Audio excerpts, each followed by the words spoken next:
नमस्कार। सुर्खियों के बाद बड़ी खबर की बात करेंगे। भोपाल से बड़ी खबर मिल रही है। ओबीसी महासभा के कार्यक्रम में आज सीएम हाउस का घेराव करने के लिए कार्यकर्ता निकले, लेकिन पहले से तैनात जवानों ने इनके मंसूबों पर पानी फेर दिया। हिरासत में इन्हें ले लिया गया है। हिरासत में लिए जाने से पहले ओबीसी महासभा के कार्यकर्ताओं ने एमएलए क्वार्टर के पास जमकर प्रदर्शन किया। हालांकि जो मुख्यमंत्री हैं वो बाहर हैं और फिर भी सुरक्षा के मद्देनजर ये तमाम व्यवस्थाएं की गई। उठाकर इन सभी को गाड़ियों में भरा गया और सांकेतिक गिरफ्तारी हालांकि होती है, ये गिरफ्तारी की गई। आरक्षण जैसी कई मांगों को लेकर ये पूरा प्रदर्शन ओबीसी महासभा की तरफ से किया गया। सरकार लागू करे।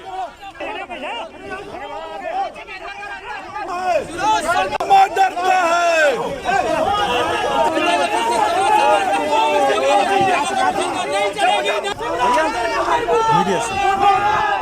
क्यों नाराजगी है सरकार से? तत्काल सरकार लागू करे।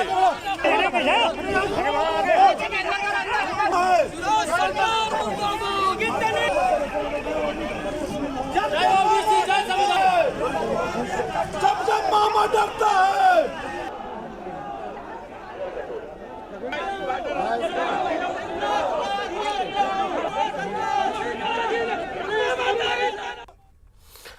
तो ये स्थितियां बनी, सभी को हिरासत में लिया गया है। हालांकि जैसे हमने कहा कि मुख्यमंत्री नहीं है, मुख्यमंत्री बाहर है, पर प्रदर्शन ओबीसी महासभा का तय था। शुरुआत में भी हमने आपको बताया था। बहरहाल सहयोगी शरद इस वक्त हमारे साथ जुड़े हुए हैं, सीधा शरद के पास आपको लिए चलेंगे।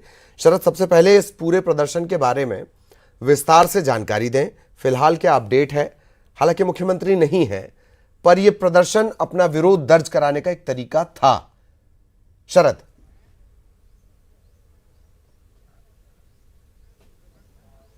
देखिए बिल्कुल, और ये जो आज की तारीख का प्रदर्शन था, इसका ऐलान पहले ही कर दिया गया था। और ये ऐलान उस वक्त में किया गया था जब पंचायत चुनाव में ओबीसी आरक्षण को लेकर ये बात सामने आई थी कि ओबीसी का जो आरक्षण है वो नहीं होगा और बाकी के चुनाव होते रहेंगे, क्योंकि कोर्ट का ऐसा आदेश था। लेकिन बाद में सरकार ने विधानसभा में भी और विधानसभा के बाहर भी ये प्रतिबद्धता दिखाई दी कि ओबीसी के आरक्षण के बिना चुनाव नहीं होंगे। और फिर बाद में जो कुछ प्रक्रिया हुई, घटनाक्रम हुए, उसमें भी जो चुनाव थे वो पूरी तरीके से रद्द भी हो गए, तो वो बात खत्म हो गई थी। लेकिन दरअसल चूंकि पहले से ही ये ऐलान ओबीसी केवल एक की बार महासभा के बारे में ही एक नहीं कहा जाएगा, क्योंकि और भी कई संगठन हैं जो इसमें जुड़ गए हैं। वो सब ने पहले ही ऐलान कर दिया था कि आरक्षण को लेकर वो अपना प्रदर्शन भोपाल में करेंगे और सीएम हाउस का घेराव करेंगे। उसी के तहत आज अलग अलग टुकड़ों में जो लोग हैं, अलग अलग संगठनों के जुड़े हुए, वो आ रहे हैं। और उनकी जो गिरफ्तारी तो हालांकि अभी तक नहीं दिखाई गई है, लेकिन उनको हिरासत में लेने का काम जरूर किया जा रहा है। मैं इस वक्त एमएलए रेस्ट हाउस के बाहर खड़ा हूं। मैं आपको अपने पीछे तस्वीरें भी दिखाना चाहता हूं कि किस तरीके से जो सुरक्षा व्यवस्था है वो यहाँ पर तैनात की गई। और वो इसलिए भी की गई है कि इससे कुछ देर पहले जब आप तस्वीरें देख रहे थे, लोगों को यहाँ पर हिरासत में लेने की ओबीसी महासभा की, वो इसी जगह की थी। और केवल यही नहीं, पूरे अगर हम शहर की बात करें तो सीएम हाउस की तरफ जाने वाले जितने भी रास्ते हैं उन सभी को बैरिकेड कर दिया गया है। और खबर ये भी है कि सीहोर की तरफ से आने वाले और इधर होशंगाबाद की तरफ से आने वाले जो रास्ते हैं उनको भी ब्लॉक किया गया और वहाँ पर भी कुछ लोग हिरासत में लिए गए हैं। एक खबर ये भी है, क्योंकि भीम आर्मी, हालांकि मध्य प्रदेश में उनका उतना जनाधार नहीं है, लेकिन उत्तर प्रदेश में काफ़ी सक्रिय है भीम आर्मी। और भीम आर्मी हालांकि एससी वर्ग के प्रतिनिधित्व के तौर पर जानी जाती है, लेकिन वो भी इसमें कूदी हुई है। और ये कहा जा रहा है कि भीम आर्मी के जो चीफ हैं चंद्रशेखर आज़ाद, वो भी आप भोपाल पहुंचे हैं। और ऐसी अपुष्ट सूचना है, हालांकि इसको अभी पुख्ता करना होगा। संभव है कि हम जब आपसे संवाद खत्म करेंगे, लेकिन लगभग ये बात कन्फर्म ही जानकारी आई है कि भीम आर्मी के जो प्रमुख हैं चंद्रशेखर आज़ाद, उनको नज़रबंद किया गया है भोपाल एयरपोर्ट पर। ऐसी जानकारी अभी प्रारंभिक तौर पर मिली है।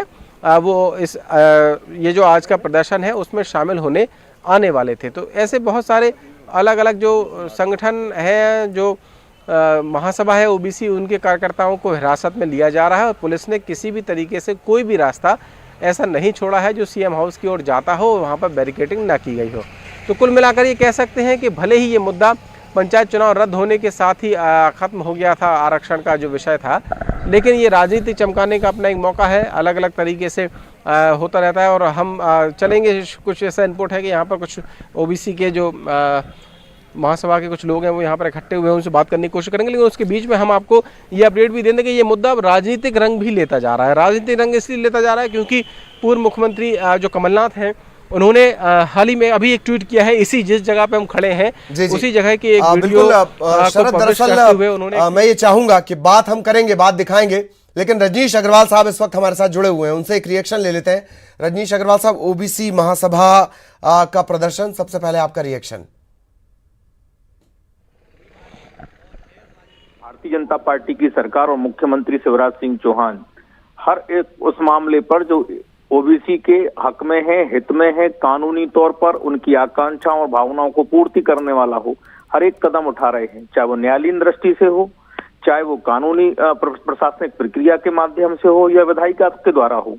तो कहीं लेस मात्र भी संदेह करने का कोई कारण नहीं, इसलिए इसमें राजनीति की जा रही है। वो राजनीति करने से और मामला बिगड़ते हैं, और जो लोग राजनीति करके केवल वतंडा खड़ा करना चाह रहे हैं उनके षड्यंत्र भी साकार नहीं होंगे। जिस प्रकार से कमलनाथ जी, विवेक तनखा जी जिस प्रकार की राजनीति कर रहे हैं, ये भी किसी वर्ग के हित में नहीं है।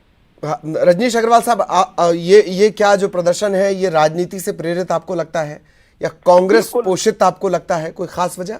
नहीं, कांग्रेस पोषित है या नहीं है मैं ये तो नहीं जानता, मैं ऐसा कहूंगा भी नहीं, क्योंकि कांग्रेस तो केवल बतंडा खड़ा करना चाहती, लोगों को लड़ाना चाहती है, भड़काना चाहती है, तथ्यों से खिलवाड़ करती रही है। मैं ये नहीं जानता, लेकिन मेरा कुल मिलाकर कहना है कि जब सरकार प्रतिबद्धता के साथ में पिछड़ा वर्ग के साथ खड़ी है, न्यायालयीन फैसलों के दौरान खड़ी है, प्रशासनिक प्रक्रियाओं में खड़ी है, विधायिका में संकल्प पारित करके अपना बिल्कुल उद्देश्य स्पष्ट कर दिया है, लक्ष्य स्पष्ट है, मुख्यमंत्री शिवराज सिंह चौहान जी, प्रधानमंत्री नरेंद्र मोदी जी स्वयं पिछड़ा वर्ग से हैं, तमाम मंत्री साथ में खड़े हैं, तो फिर ये राजनीति क्यों? जी बिल्कुल। अग्रवाल साहब, जब भी आप ये जिक्र करते हैं कि मुख्यमंत्री भी इसी वर्ग से हैं और भी मुख्यमंत्री रहे हैं और प्रधानमंत्री के नाम का भी जिक्र करते हैं, मैं इस सवाल पे आऊंगा। सैयद जाफर भी इस वक्त हमारे साथ जुड़े हुए हैं, और सैयद जाफर साहब, ओबीसी महासभा का प्रदर्शन एक, दूसरा ओबीसी के मुद्दों पर कांग्रेस सिर्फ वितंडा खड़ा करती है। जी प्लीज। देखिए, पहली बात तो ये कि मैं रजनीश भाई अग्रवाल जी की बात से पूरी तरीके से सहमत हूँ कि हिंदुस्तान के प्रधानमंत्री नरेंद्र मोदी जी ओबीसी वर्ग से आते हैं, मध्य प्रदेश के मुख्यमंत्री शिवराज सिंह चौहान जी ओबीसी वर्ग से आते हैं, लेकिन केंद्र और प्रदेश में भाजपा की सरकार होने के बाद भी हमारा पार्षद, हमारा पंच, हमारा सरपंच, हमारा जनपद और जिला पंचायत में ओबीसी वर्ग को आरक्षण नहीं मिलेगा। ये किसकी गलती है? ये मध्य प्रदेश की 17 साल से शिवराज सरकार की गलती है, 7 साल से केंद्र में बैठी मोदी सरकार की गलती है कि आप नियम और कानून क्यों नहीं बना पाए। आज अगर सुप्रीम कोर्ट ने ये आपके ऊपर सवाल खड़े किया कि आपको किस तरीके से ओबीसी वर्ग को आरक्षण देना है, ये नियम और कानून बनाने का अधिकार किसके पास है? क्या कांग्रेस पार्टी के पास है? क्या विपक्ष के पास है? तो ये सबसे बड़ा सवाल ये उठता है कि इस पूरे वर्ग को उपेक्षित करने का काम भारतीय जनता पार्टी की सरकार ने करी है। रही बात आंदोलन की तो स्वाभाविक बात है कि जब किसी प्रकार से किसी वर्ग को, किसी व्यक्ति को या किसी समूह, किसी समाज को अगर सरकार से फायदा नहीं मिलता है, सरकार से लाभ नहीं मिलता है, तो मजबूरी वश ये आंदोलन करने पड़ते हैं। जी, मजबूरी वश आंदोलन करने पड़ते हैं। इससे जुड़ा मैं सवाल करूंगा। रजनीश अग्रवाल साहब, आप भी सुन रहे होंगे, आपका रिएक्शन प्लीज। नहीं, आंदोलन करते हैं मांगों के लिए, जब मांग पूर्ति करने के लिए सरकार तत्पर हो, न्यायालय में प्रस्तुत हो, विधायिका में पहल कर रही हो, तो इसके अलावा और कुछ बचता नहीं है। तो जो लोग मांग कर रहे हैं उनको अपने आप में सोचना चाहिए कि किस लिए कर रहे हैं, और जो ये आज आरोप लगाने का काम कर रहे हैं वे स्वयं कटघरे में खड़े हैं, कांग्रेस कटघरे में खड़ी है, कमलनाथ जी कटघरे में खड़े हैं, कांग्रेस के तमाम नेता कटघरे में खड़े हैं। जो गौली प्रकरण महाराष्ट्र के कारण जिन्होंने मध्य प्रदेश के चुनाव को ओबीसी के आरक्षण से वंचित करने का काम किया है, वो कटघरे में खड़े हैं। तो कांग्रेस कटघरे में मुझे मौका दीजिएगा ललित भाई, चरितार्थ होती है। जी आ रहे हैं आपके पास। तनखा की कहावत इन्हीं के ऊपर चरितार्थ होती है। जी हालांकि ये बीच में आप ट्वीट भी देख रहे हैं, ये पूर्व मुख्यमंत्री कमलनाथ का ट्वीट है। उनका कहना है कि आंदोलन को कुचलने की कोशिश की जा रही है, मारपीट की जा रही है, इसी प्रदर्शन को लेकर उन्होंने कहा है। हाँ जाफर साहब, आप रिएक्शन के लिए कुछ बोल रहे थे, फिर मेरा एक सवाल रहेगा। देखिए, मैं खुद याचिका करता हूँ, सुप्रीम कोर्ट में मैं याचिका करता हूँ, हाई कोर्ट में मैं याचिका करता हूँ। हमने ये बात सुप्रीम कोर्ट और हाई कोर्ट के समक्ष रखी थी कि मध्य प्रदेश के जो पंचायत चुनाव है उसमें रोटेशन का पालन नहीं हो रहा है। हमने बात सुप्रीम कोर्ट और हाई कोर्ट में रखी थी कि जो संविधान के अंदर ग्राम पंचायत के प्रतिनिधियों को रोटेशन के आधार पर आरक्षण का लाभ मिलता रहा है, वो प्रदेश की सरकार नहीं कर रही है। और उसका परिणाम है कि हाई कोर्ट ने एक शोकाज नोटिस प्रदेश सरकार को दिया और मजबूरन प्रदेश सरकार को वो ऑर्डिनेंस को वापस लाना पड़ा। अब मैं ये पूछना चाहता हूँ कि ये हम मुझसे क्या कह रहे थे कि हम कटघरे में खड़ा करें, तो हमें बता दीजिए ना भाई साहब, क्या सुप्रीम कोर्ट के कानून भी कांग्रेस पार्टी लाने लगी है? क्या सुप्रीम कोर्ट भी सैयद जाफर की याचिकाओं के इशारे पर निर्णय लेने लगी है? ये बड़ा सवाल है और ये सवाल कांग्रेस को या कांग्रेस के नेताओं को कटघरा खड़ा करने का सवाल नहीं है। मुझे लगता है कि कहीं ना कहीं भारतीय जनता पार्टी के लोग सुप्रीम कोर्ट के निर्णय को कटघरा में खड़ा कर रहे हैं। जी जी एक मैं इसी ट्वीट को लेकर सवाल कर रहा हूं। जैसे कमलनाथ जी ने ट्वीट किया है कि भाई आंदोलन को कुचलने की कोशिश की जा रही है, ओबीसी महासभा के प्रदर्शन, एक बात। दूसरी बात, भीम आर्मी की बात निकलकर सामने आ रही है। क्या वजह है? विपक्ष पर भी तो भरोसा नहीं है, ऐसा लग रहा है, ओबीसी महासभा को या भीम आर्मी को। देखिए ये सवाल मैंने फिर आपको दोहराना चाहता हूँ, ये सवाल कांग्रेस पार्टी या बीजेपी का नहीं है, ये सवाल उन वर्गों का है जिसको बीजेपी की सरकार ठग रही है। तो अब ठग रही है तो वो अपने इस कानून के दायरे में कि जिस प्रकार हमको ओबीसी वर्ग को लाभ मिले उसकी बात कह रही है। अब आप सुनने को तैयार नहीं हो। अब आप मान लिया जाए कि वो लोग आके बात करना चाहते हैं तो सरकार के पक्ष को आगे आना चाहिए। चलिए ठीक है सैयद जाफर साहब, वक्त कम है, मैं रोक रहा हूं आपको। शुक्रिया आपका। रजनीश अग्रवाल साहब आपका भी धन्यवाद। शरद आपका भी धन्यवाद। इस वक्त में बढ़ा है जिसमें रायगढ़ है, रायपुर है, लेकिन ये है कि जो ओमिक्रॉन है उसकी टेस्टिंग का हमारा सेंटर दिया गया है वो उड़ीसा है और उड़ीसा में सैंपल बहुत सारे पहुंच गए हैं, तो जाम की स्थिति है और कुछ सैंपल के रिपोर्ट आए हैं जिसमें ओमिक्रॉन नहीं था, लेकिन ओमिक्रॉन होगा फिर उसके हिसाब से भी ट्रीटमेंट होगी, लेकिन ऐसे कोई घबराने जैसी स्थिति नहीं है और सारी व्यवस्था राज्य सरकार की ओर से की गई है। जितने भी लोग आरटीपीसीआर में पॉजिटिव पाए जा रहे हैं उसके इलाज भी लगातार चल रहा है।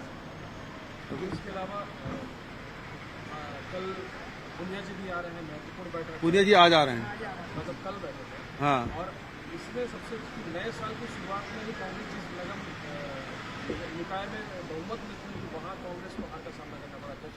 देखिए कार्यकर्ताओं की मेहनत से हम सभी निगमों में और नगर पालिका नगर पंचायतों में जीते और कुछ लोग यदि इस प्रकार से उनके पार्टी विरोधी गतिविधियों के कारण से इस प्रकार से रिजल्ट आए हैं तो जिम्मेदारी तो तय करनी होगी और उस पर कार्रवाई भी होनी चाहिए। अब मैं समझता हूं कि प्रभारी जी आ रहे हैं और संगठन के जो प्रमुख हैं हमारे मोहन मरकाम जी, वो निश्चित रूप से संज्ञान लेके कदम उठाएंगे और त्वरित होना चाहिए और कड़ी कार्रवाई होनी चाहिए। जी देखिए केंद्रीय वित्त मंत्री ने बैठक रखी थी तो छत्तीसगढ़ के संदर्भ में वहां जानकारी दी और अभी छत्तीसगढ़ में भी बजट को लेकर तैयारी आने वाले दिनों में अगले सप्ताह में उसकी शुरुआत होगी जिसमें सभी विभागों की चर्चा होगी। Thank you.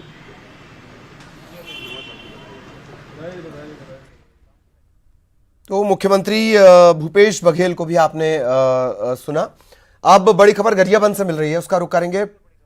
पुलिस और नक्सलियों के बीच मुठभेड़, लेकिन उससे एक और बड़ी खबर है, वो दिल्ली से मिल रही है। सोनिया गांधी ने फोन किया है छत्तीसगढ़ के मुख्यमंत्री भूपेश बघेल को। प्रदेश में कोविड-19 की तीसरी लहर की रोकथाम की जानकारी उन्होंने ली है। ओमिक्रॉन वेरिएंट के संबंध में बातचीत की है। हॉस्पिटल बेड, ऑक्सीजन की उपलब्धता की जानकारी ली गई है। देश में बढ़ते कोरोना संक्रमण से सोनिया गांधी चिंतित हैं। मुख्यमंत्री भूपेश बघेल ने सोनिया गांधी को ब्रीफ किया है। मुख्यमंत्री भूपेश बघेल ने बताया कि राज्य में समस्त जरूरी व्यवस्थाएं कर ली गई हैं।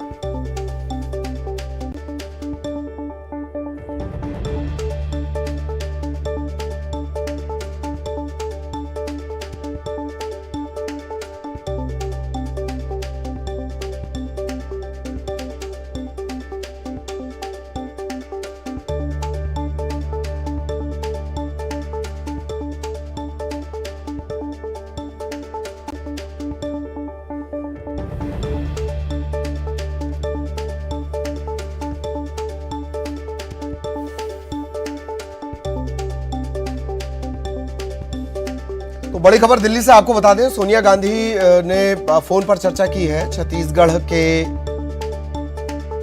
मुख्यमंत्री भूपेश बघेल को कोविड-19 का बढ़ता संक्रमण, कोरोना का बढ़ता संक्रमण और ओमिक्रॉन की आहट के मद्देनजर क्या तैयारियां हैं, इसको लेकर उन्होंने जानकारी भी ली है। ओमिक्रॉन वेरिएंट के संबंध में बातचीत, हॉस्पिटल बेड, ऑक्सीजन की उपलब्धता के संबंध में जानकारी। सोनिया गांधी ने मुख्यमंत्री भूपेश बघेल से चर्चा की और बाकायदा मुख्यमंत्री भूपेश बघेल ने पूरी जानकारी दी है, ब्रीफ किया है उन्हें कि किस तरह से व्यवस्थाएं, राज्य में जरूरी व्यवस्थाएं की गई हैं।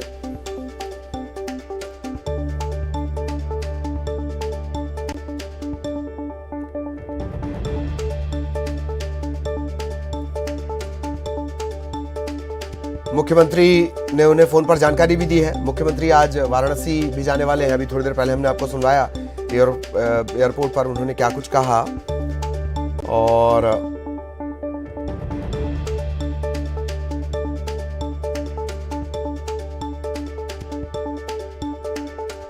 इस बारे में भी उन्होंने जानकारी दी सोनिया गांधी को, किस तरीके से छत्तीसगढ़ में पूरी तैयारी है ओमिक्रॉन को लेकर। ओमिक्रॉन के बढ़ते हुए मामलों के बीच उन्होंने ये जानकारी दी है।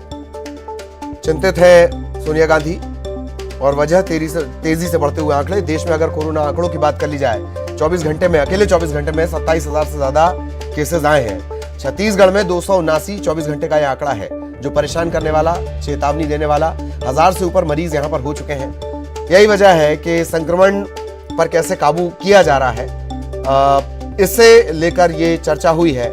किस तरीके के हालात हैं, दूसरी लहर जैसी कोई स्थिति बननी नहीं चाहिए। यही वजह है कि सोनिया गांधी ने विस्तार से चर्चा की।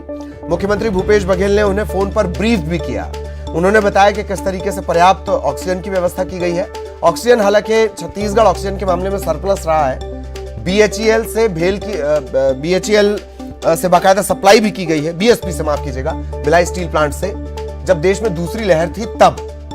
यही वजह है कि ऑक्सीजन बड़ी चुनौती नहीं है। तो बड़ी खबर दिल्ली से आपको बता दें,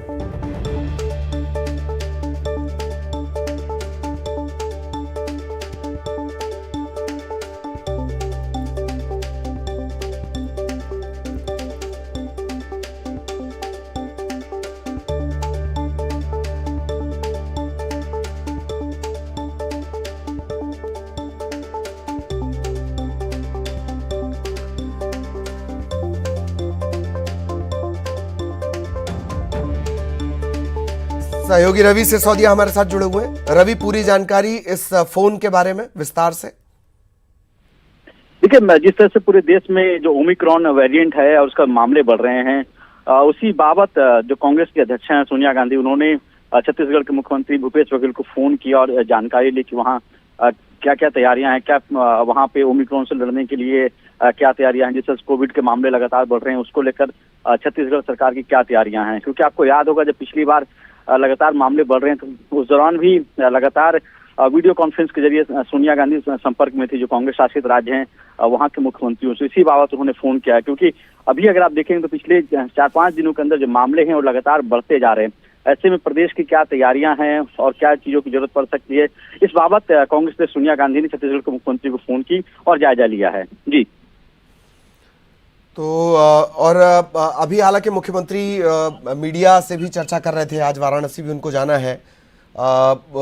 ये फोन ये दिखा भी रहा है कि रवि, कितनी इंपॉर्टेंस भूपेश बघेल की राष्ट्रीय राजनीति में धीरे धीरे बढ़ गई है। रवि, बिल्कुल। देखिए, जहां तक भूपेश बघेल की बात करें तो उनका कद लगातार कांग्रेस के अंदर बढ़ता जा रहा है। जिस तरह से उनको उत्तर प्रदेश को के लिए सीनियर ऑब्जर्वर बनाया गया और उसके बाद लगातार उन पे जो जिम्मेवारियां हैं दी जाती रही हैं, क्योंकि प्रियंका गांधी सबसे पावरफुल जनरल सेक्रेटरी मानी जाती है कांग्रेस की, और उनके साथ उनको अटैच करना, उनके साथ काम करना, तो ये दर्शाता है कि कांग्रेस की राजनीति में उनका कद कितना बड़ा है। जहां तक छत्तीसगढ़ की बात करें, पिछले बार भी जब कोरोना के मामले बढ़े थे, उस दौरान भी छत्तीसगढ़ सरकार ने, प्रशासन बहुत अच्छा काम किया था, इस बात की तारीफ भी कांग्रेस की तरफ से की गई थी। अभी चूंकि मामले लगातार बढ़ते जा रहे हैं और ऐसे में कांग्रेस के अध्यक्ष ने फोन करके ये भरोसा जताया और जानकारी ली कि आखिर वहां पे क्या क्या तैयारियां हैं, ओमिक्रॉन वेरिएंट जिस तरह से पैर पसार रहा है उसको लेकर क्या तैयारियां की गई हैं। तो ये कह सकते हैं कि उनका कद जरूर बढ़ रहा है, लेकिन जो कांग्रेस अध्यक्ष ने बातचीत करके एक जानकारी लेने की जरूर कोशिश की आखिर कि छत्तीसगढ़ सरकार इस मामले को लेकर कैसे टैकल कर रही है, क्योंकि पिछली बार भी राजस्थान हो चाहे छत्तीसगढ़ हो,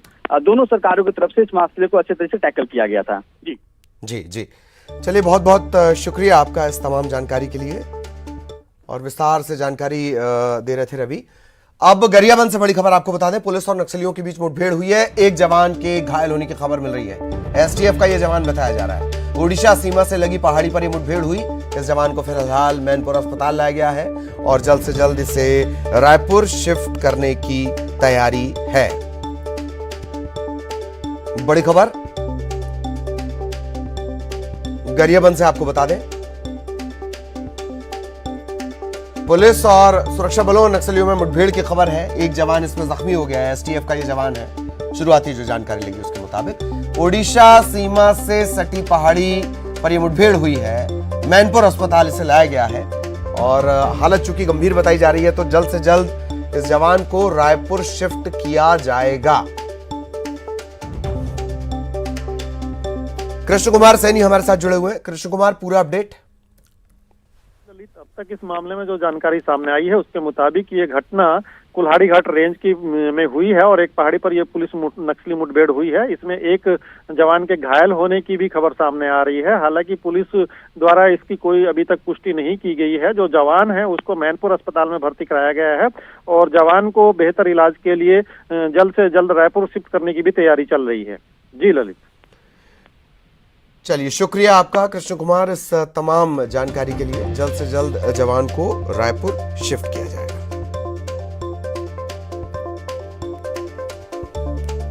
जीवन में मेहनत और लगन से कुछ भी संभव है। हम अपनी पहल बायजूस यंग जीनियस में ऐसे कई बच्चों से मिले जिन्होंने अपनी प्रतिभा और दृढ़ संकल्प से वो कर दिखाया जो उनकी उम्र में असंभव प्रतीत होता है। आज आपको मिलवाएंगे अन्वेष प्रधान से।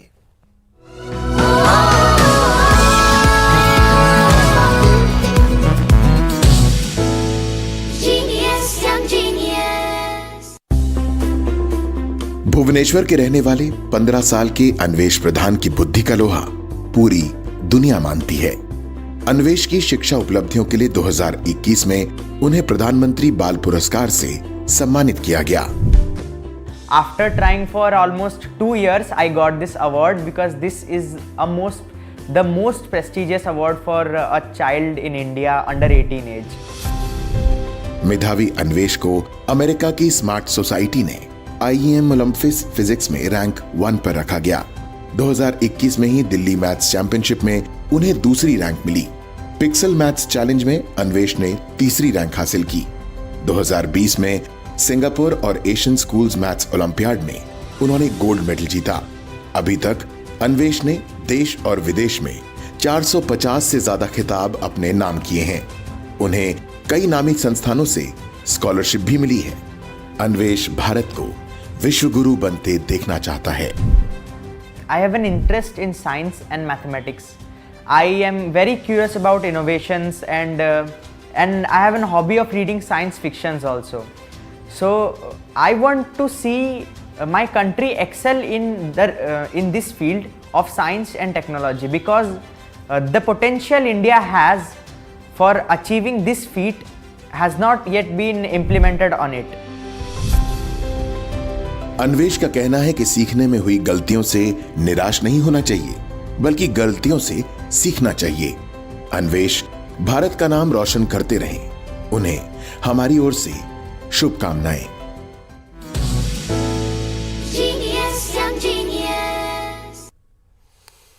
और इसी के साथ इस बुलेटिन में इतना ही। खबरें जारी रहेंगी।